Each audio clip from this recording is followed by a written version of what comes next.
Hey everyone, this is Brittany, so we're just gonna listen to me tune on in the background. Welcome back, everyone.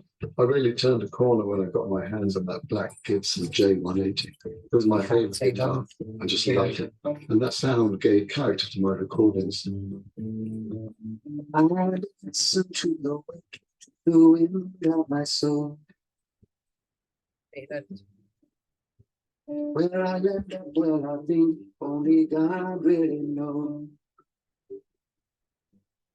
I sat on the setting sun, but never, never, never, never,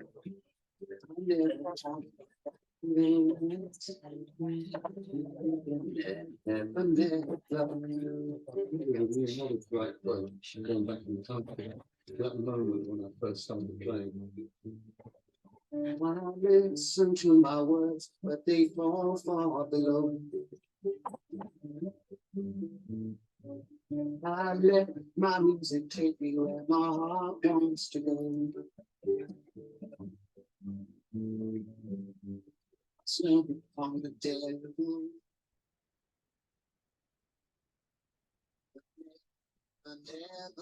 A very warm welcome to the very first in our series. Welcome to the Gospel of Sophia. Massive respect, big shout out and send Green Emerald Diamond Healing to Doogie and Tyler Gabriel, who have brought Sophia through and handed the baton over to me. So,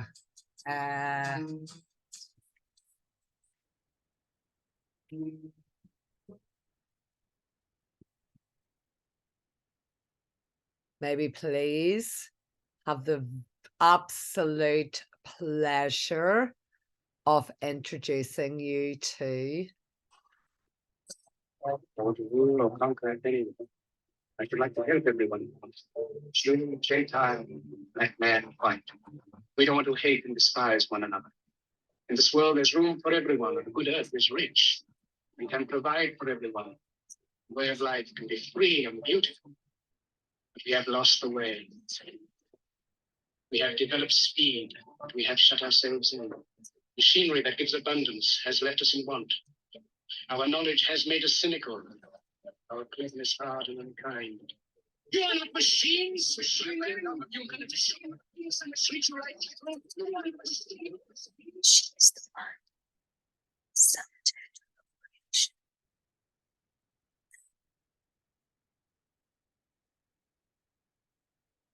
So, without further ado, let us go to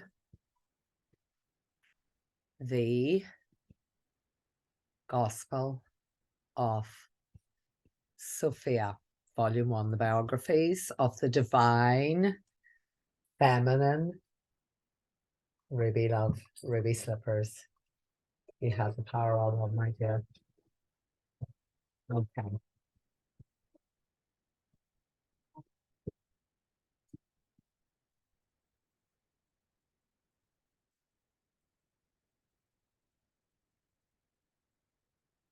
Tyler Gabriel, MD, rspirit.com.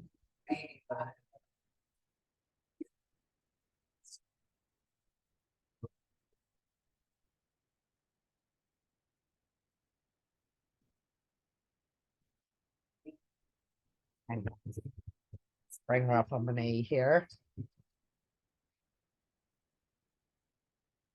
We pray that these are dear friends and teachers who have passed before us, yet who remain connected to us by the light of Christ, continue to offer our loving service to the goddess Sophia.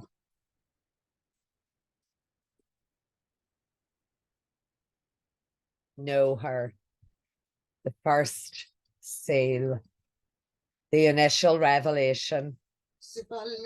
No one can feel the spinning earth or hold the ocean's life. No one can know the Creator God without her selfless strife. No rock or stone or tree or cloud can exist without her grace, for she's the one who made it all, the features of her face.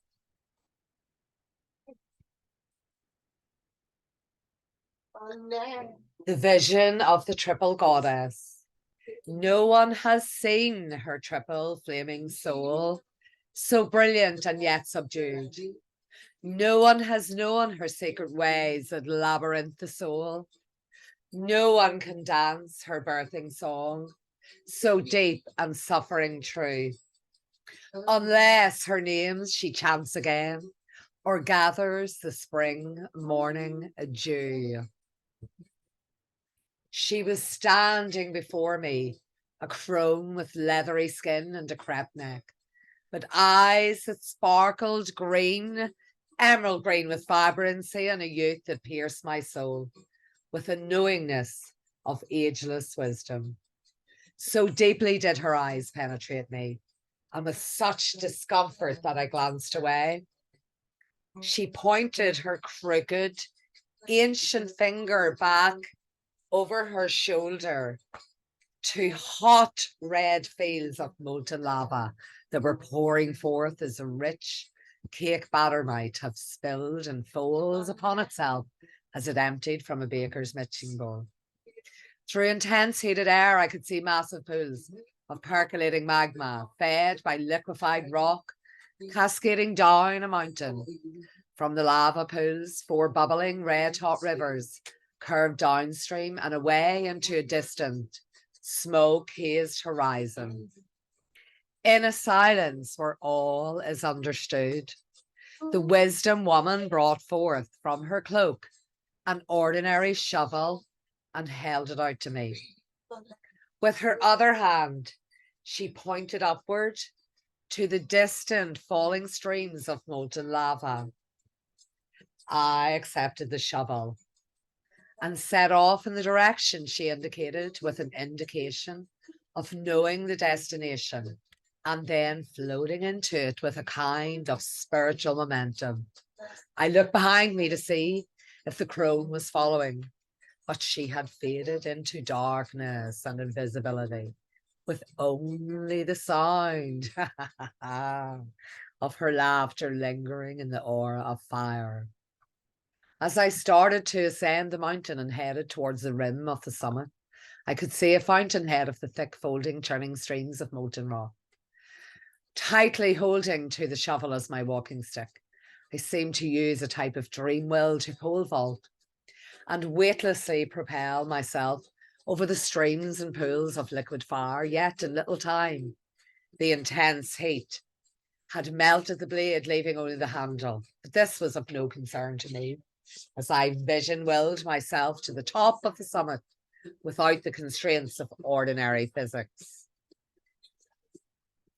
In a dimension of experience that was not framed in time and space, I perceived the source of the 4 rivers of molten rock, a huge black cube suspended a few feet off the liquid fire ground. Gushing streams of molten magma flowed out of 4 sides of the black cube to the rim of the summit and cascaded down the mountainside. What was this mysterious dark cube? How could I reach it? Feeling the presence of someone other than myself on the precipice of the fiery threshold, I turned my head, and there was the wisdom woman, standing in her knowingness with a warm and loving smile. How could you be here? I questioned her without words, without a walking stick. How can I get to the black cube? Her silent language told me to turn to the cube and hold out the remaining shovel stick that I still grasped. Following her inner directive, I turned back to the cube, held out the shovel stick, which seemed to have become an enchanted wand, and struck the cube's ebony side in an attempt to analyze the strange formation. Instantaneously, in a whirl of mystical displacement, I found myself inside the cube, immersed in an enormous volcanic fountainhead. And there she was, standing motionless in the middle of the fiery fountain of magma, the wisdom woman. Her time-worn image had been transformed into a youthful, shimmering beauty who was holding an infant in her arms. Her heavy pleated cloak that had hidden all of her features, except her face and hands, had become a gossamer gown of sky blue chiffon that barely made her naked figure modest. Her hair fell below her shoulders like opulent strands of silky ribbons in a multitude of hues and tones. Her skin was luscious and luminous. Her face was perfect symmetry. Her eyes sparkled with vibrancy and youth. She approached me with a mother's tender love, placed the baby in my arms. Holding the infant and gazing into its face, rushing imaginations flooded through me. The infant became a mirror of recognition. This child is me, my soul reflected. This child is me. I saw my life stream forward in time as the 4 rivers of magna gushed from the cube.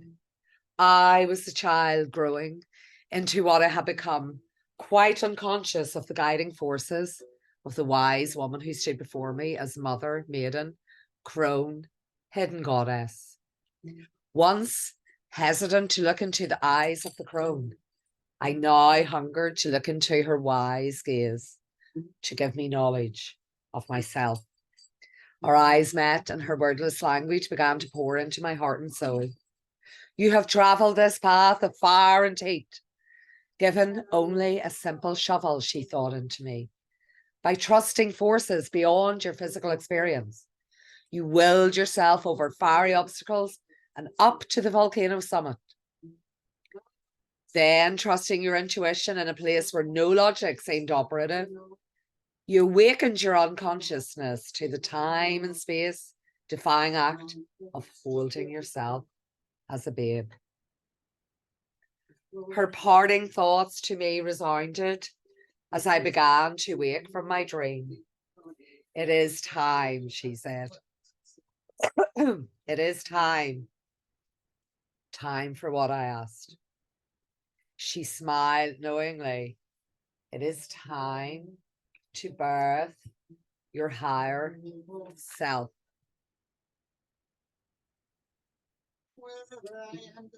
Beautiful baby. Emerald, green, diamond, healing. Stay tuned. Plenty more to come. Thank you so much. I really hope you can continue to join us on this journey beyond time and space. Adam and Eve to infinity and beyond. Welcome to the Gospel of Sophia Creatrix, Christos, Holy Trinity. Garmi Agat.